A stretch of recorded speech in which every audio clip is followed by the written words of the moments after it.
Pero magagaling ang mga buwaya. Tahimik na gumagapang upang malamon pati ang konstitusyon. Kung nagsisinungaling ang mga nagsumbong sa akin, kung sasabihin kasinungalingan ang sinabi ko ngayon at ang pinalabas, hinihikayat ko ang mga senador ngayon sa ating bulwagan. Ipangako natin sa taong bayan na may eleksyon sa 2028 mula sa presidential hanggang sa lokal. At Madam President, magiging masaya akong mapatunayan na mali ako dahil ibig sabihin nun, mananalo ang tama.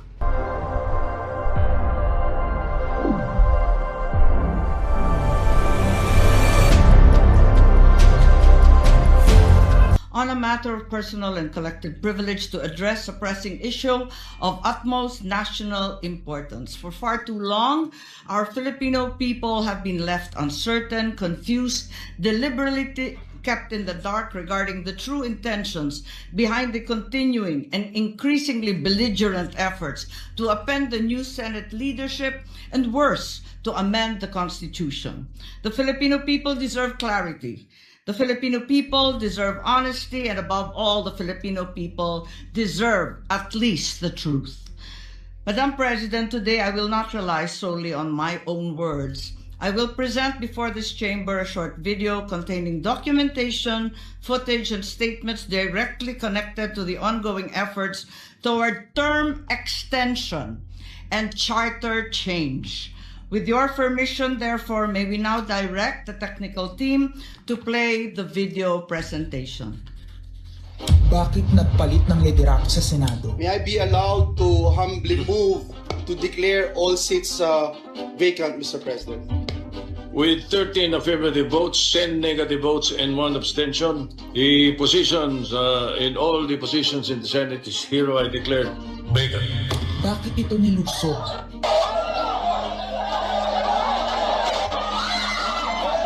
Bakit patuloy ang pananakot? Talagang garamanan, obvious na obvious, hindi isa-isa ang majority. Bakit may panggigipit? Pinakakasuhan ng Ombudsman si Senator Rotante Marcoleta ng plunder at indirect bribery. Bakit may pambabaluktot ng kwento? Nililito nila ang publiko. Ang kahinan ay naganap alas 4 ng hapon. Ang barilan, alas 7. Nagmamalaki nilang may nangangusta. Si Camille Villar ang unang nag-update. Saka sila nagsiretline. Last convo, 4 p.m. Next chat, 10 p.m. Bakit may demolition job? Bakit may pait? Bakit hindi matanggap? Napakaraming bakit. At narito ang mga sagot. Pero bago ang katotohanan, wasakin muna natin ang kasinungalingan. I, Alan Peter Shram Cayetano, having been elected to the position of Senate President, Hindi nagpalit ng liderato para sa impeachment. Hindi totoong pinapakalat ng mga nabulaga. Ito this time, medyo nagkabulagan. Kabulagan. Ang impeachment ay labanan ng numero. Hindi ang mga Duterte aligned ang dapat mangamba, kundi ang mga sa umpisa pa lang ay may hatol na. Ang sinasabi, sir, ng ibang mga kritiko, itong Senate leadership shake-up ay tungkol lang daw sa impeachment. Lahat na i-connect. As I told you, may 12 kami. Si Bato is 13. So kahit nawala naman siya, ang pinag-uusapan dito is whether or not you will be able to get 16 votes. Hindi siya ang pagmumulan ng 16 votes. Wala siya doon. 12 kami. Bakit kami magkuku? May 12 na kami kung ang pinag-uusapan lang natin ay impeachment. Actually, 9 lang ang kailangan para ma-dismiss. Yes, 12 kami. So it's more than the required votes. But that's not the point. Ang ano kasi pinipilit nilang i-connect doon. Kaya ako natatawa. What is the connection there? Gusto pang ipa-inhibit ang mga tinatawag nilang Duterte-aligned senators. Nananawagan pa ng partial kuno at pagiging patas, pero sa publiko, may mga pahayag na hindi makakatakas. While VP Sara is in power, the threat of a full-blown Duterte comeback is still a very real and present danger. Bakit ganito ang desperasyon? Bakit hindi maikubli ang gigil? No. Bakit natataranta ang lahat? Mr. Speaker, I move to endorse to the Senate the resolution setting forth the articles of impeachment. Narito ang pagsisiwala. Noong April 22 sa Soler, nagkita si Tito Soto at House Speaker D para pag-usapan kung ano ang papakialaman sa 1987 Constitution habang nakaupo si Bongbong Marcos. Kasama ni House Speaker D ay si South Cotabato Congressman Ferdinand Hernandez. Kasama ni Soto ay ang dating Senate Secretary na si Mark Mendoza.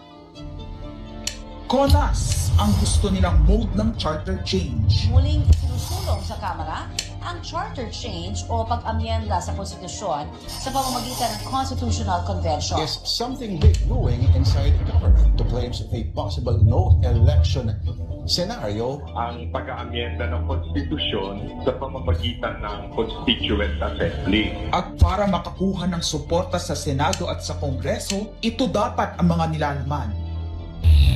Dapat ma-extend ang termino ng mga senador at congressmen na mawawala na sa pwesto by 2028. Ang eleksyon sa bawat senador ay magiging by region. Nagdiskusyon sila kung 2 o 3 senador per region. Kinompute nila kung mayroong 18 regions, nasa 36 o 54 ang magiging senador. Lumutang din ang usapang para hindi makaporma si Inday Sara sa 2028, gawing 50 years old ang edad ng pwedeng tumakbo. Pero nagpanukala rin si Soto na pwedeng gawing 35 years old para kay Vico Soto. Dahil ipagmamayabang niyang kayang talunin ito si Inday Sara. Meron ako inadagdag maganda, Vicky. Ibaba natin ang edad ng presidente to 35. Magagaling ng bata ngayon eh.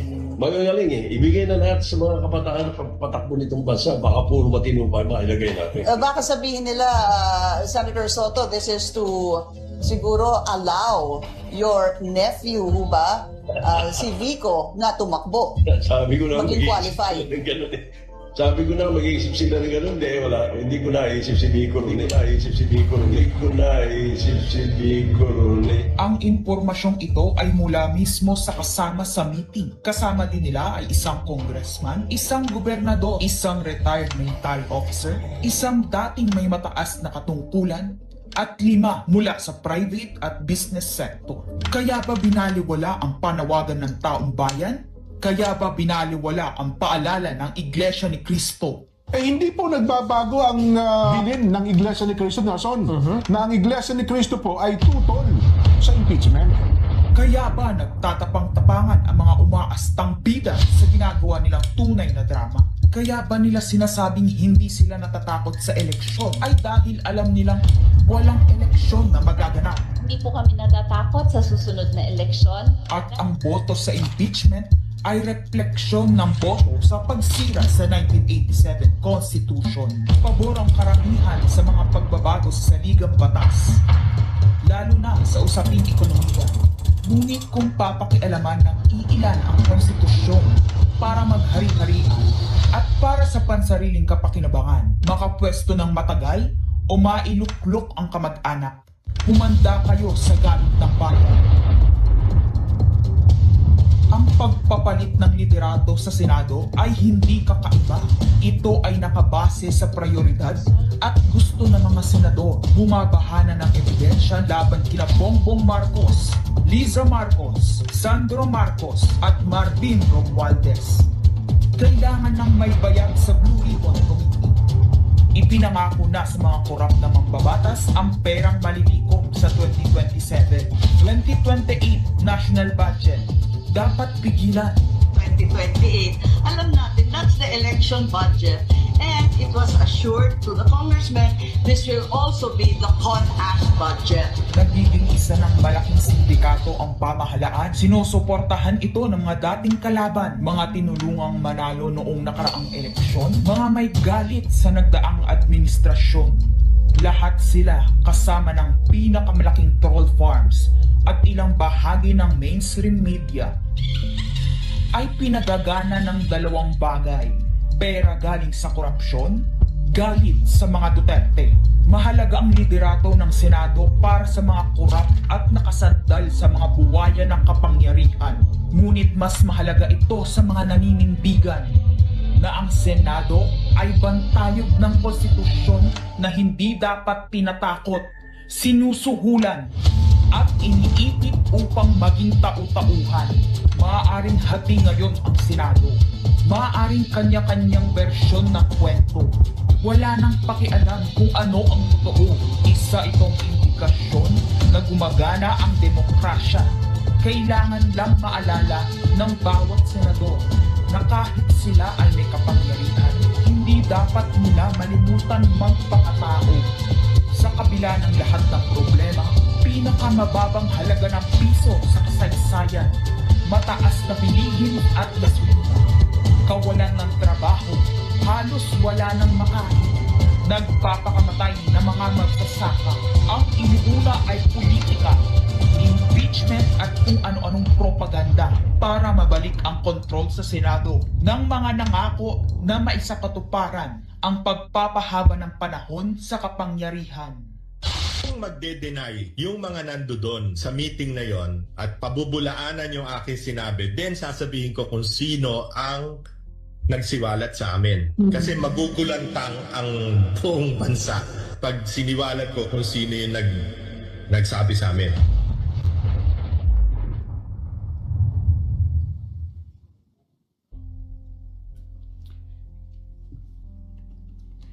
Impeachment, no elections, term extension.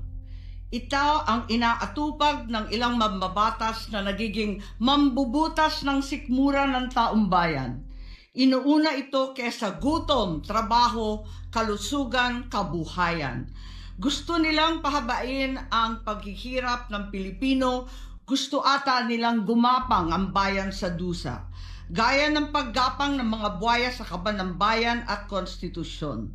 Ginoong Pangulo, Ginang Pangulo, hindi ko inaakalang aabot sa punto ng buhay ko na ako, isang Marcos, magtatanggol ng 1987 Constitution, isang saligang batas na isinulat laban sa aming pamilya. Pero sa huling pagbisita ko sa libingan ng mga bayani sa puntod ng aking ama, pinaalala ako ng mga kasagang nakasulat sa kanyang himlayan, Pilipino. At bilang Pilipino, bilang isang lingkod bayan, bilang isang kaisa-isang anak ni Ferdinand Marcos na may lakas ng loob na tumindig para sa ating bansa, dapat protektahan natin ang saligang batas ng Pilipinas. Nitong mga nakaraang linggo, hindi lang ako basta Pilipino, hindi lang ako basta senador. Naging reporter pa at vlogger dahil walang mag-cover sa totoong nangyayari. Pero napakaraming nagko-cover up sa mga korap na politiko. Kung meron nakakaalam sa galit ng bayan pagdating sa pagpapahaba ng poder sa kapangyarihan, nasa unahan na ako ng listahan. Hindi ako makakapayag na walang maisabuhay sa mga aral ng kasaysayan. Noong naharang natin ang PI na yan, People's Initiative, noong Enero 2024, hindi naman sila tumigil. Noong 12 ng Agosto 2025, unang inihayag ni Bongbong Marcos ng ating Pangulo na hindi niya tututulan ang isang Constitutional Convention o CONCON upang ayusin umano ang mga butas sa saligang batas, kasunod ng pahiwatig ng Kongreso na sumusuporta nito. Pagsapit ng Nobyembre, nung nakaraang taon din, naghain na si Congressman Ronaldo Puno at mga miyembro ng NUP, National Unity Party, ng House Bill 5870, naglalayong magpatawag ng Constitutional Convention upang magmungkahi ng mga amyenda sa konstitusyon. Noong 30 ng Enero 2026, nagpahayag naman si dating Senate President Soto ng suporta sa pagtalakay ng mga amyenda sa konstitusyon matapos ang desisyon ng Korte Suprema kaugnay ng impeachment laban kay VP Sara Duterte. Agad itong ikinatuwa ng tropang NUP na nagsabing mahalaga ang kooperasyon ng Senado upang maisulong ang mga reforma sa saligang batas.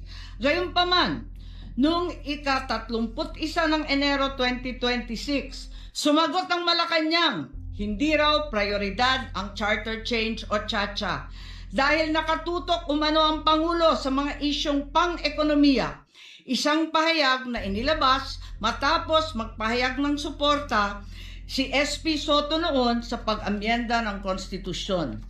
Sa gitna ng debateng ito, naghain noong ika-7 ng Pebrero 2026 yung dating ARTA Rabindranath Kilala ng isang radikal na panukala, buwagin ang Senado, pati na rin ang Kongreso at lahat ng lokal na sanggunian, paltan ng isang National Legislative Assembly, maari umano makatipid ng hanggang 1 trilyong taon-taon.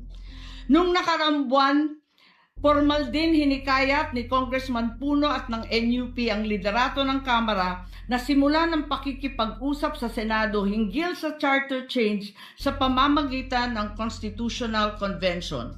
Ginamit pa nila ang pagiging bukas ni SP Soto sa constitutional amendments bilang oportunidad para sa koordinasyon ng dalawang kapulungan. Sa huli, noong ika-14 ng Mayo 2026, mariing itinanggi ng Malacanang ang akusasyon ni Senate President Alan Peter Cayetano na sinusubukan ng palasyo pahinain ang Senado. Binigyan diin ng palasyo na hindi pinag-uusapan ng Chacha at inulit ang pananaw ng Pangulo na hindi ang pag-amyenda ng saligang batas ang sagot sa kasalukuyang problema ng bansa. Ngunit hindi ito ang nangyayari sa labas ng palasyo. Ang NOEL at term extension ay buhay na buhay sa mga patay na patay sa kapangyarihan. Pagkat sa kasalukuyang ika-20, ika-20 Kongreso, maraming panukalang naglalayong baguhin ang konstitusyon. Mula sa House Bill 368 ni Congressman Abante na nagsusulong ng CONCON hanggang sa Resolution of Both Houses No. 1 ni Congressman Garbin. Sinundan pa ng Resolution of Both Houses No. 2 naglalaman ng mungkahing ibaba sa 35 anyos ang minimum age requirement ng presidente at ang vice-presidente 30 ang edad. Bukod dito, Congressman Richard Gomez naghain ng Resolution No. 3 upang amyendahan din ang Constitution. Meron pang Resolution No. 4, nagmumungkahi gawing 3 taon na lamang, 3 magkakasunod na termino ang panunungkulan ng mga senador. Nariyan ang House Resolution 460 ni na Congressman Oreta, Congressman Remulla, Congressman Daza at iba pa na bibigyan linaw daw ang kahulugan ng forthwith sa impeachment. At mula noong Abril, habang hinihikayat ng mga congressman na bumoto sa impeachment, malakas ang ugong ng NOEL sa 2028. Lumutang na rin ang mga detalye. Magte-term extension ang mga congressman at madadagdagan ng 3 taon na mananatiling nakaupo sa pwesto hanggang 2031. Ganon din, 2028. Ganon din ang mga senador, pati ang Pangulo, hanggang 2031 na raw. Kung may eleksyon man sa 2028, sa lokal na lang. Kaya, Visayas o Mindanao ka man, suportado ng iglesia o hindi, walang problema dahil walang eleksyon. Kaya ang tanong ngayon, ayaw ba talaga ng palasyo sa Chacha o kunwari lang? O talaga bang wala ng respeto sa Pangulo? Bukod kay Lito Banayo, napakarami kong sources patungkol sa mga meeting na naganap para sa isinusulong na Constituent Assembly o CONAS. Mga kalipunan ng mga politikong hindi nananalo sa mga matataas na posisyon, inaambisyon nila. Kung hindi kayang manalo sa boto, baguhin na lang ang konstitusyon.